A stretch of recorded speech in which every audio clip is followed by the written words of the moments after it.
या सदाई सुख न माणे को दुखन में दुख बदींदी या। शायर इस्लाम बहुमाल जतो हिसाब चेदो मोहब्बत जे तमज़हर में वडी तकलीफ़ ईंदी आ सदाई सुख न माणे को दुखन में दुख बदींदी आ। खलीलुल्लाह के ॾिसंदे वॾी बाह में ताक़त ॾिठाई ख्वाब में पंहिंजी कोहे पियो ख़ासि हू नेमत। खलीलुल्लाह के ॾिसंदे वॾी बाह में ताक़त ॾिठाई ख्वाब में पंहिंजी कोहे पियो ख़ासि हू नेमत।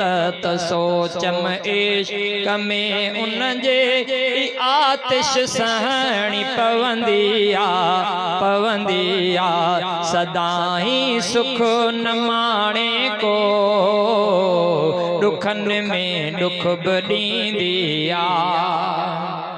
थोड़ो खोली सञा सही ढंग थो चवे सिद्दीक़ मां कुर्बान हां दिलबर।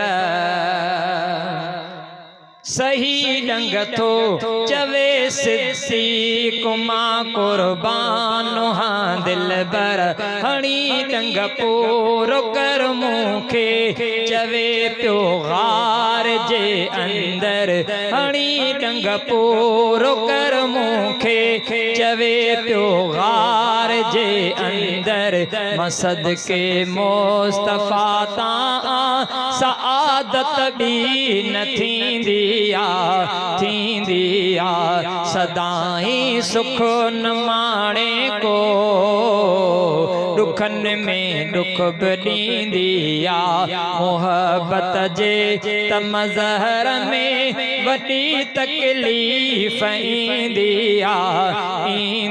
आ सदाई सुख न माणे को दुखन में दुख बदींदी आ।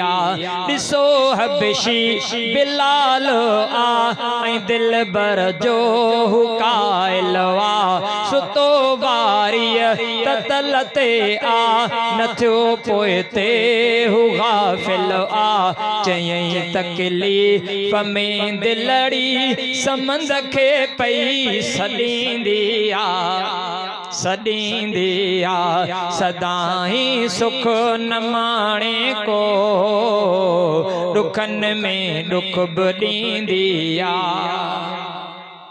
हाणे जेको मिसरो पढ़ंदो बुलंद आवाज़ सुभान अल्लाह कंदो इंशाअल्लाह। वडी तकलीफ़ काटे आ मिठा मसअब अची पहतो। वडी तकलीफ़ काटे आ मिठा मसअब अची पहतो।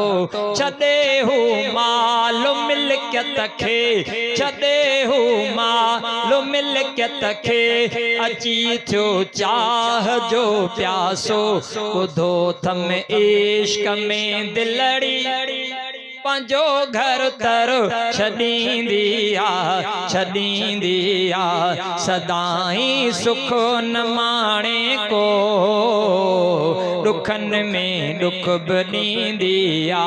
पीरीअ जे प्यार जो पीरीअ जे प्यार जे लाइ उञायल मां रहियो आहियां। जवानीअ में ॾिसण दिलबर जो गुंबज़ पियो थो चाहियां। चरी दिल माज़ जी हर हर मदीने लाइ रड़ंदी आ सदाई सुख न माणे को दुखन में दुख बदींदी आ।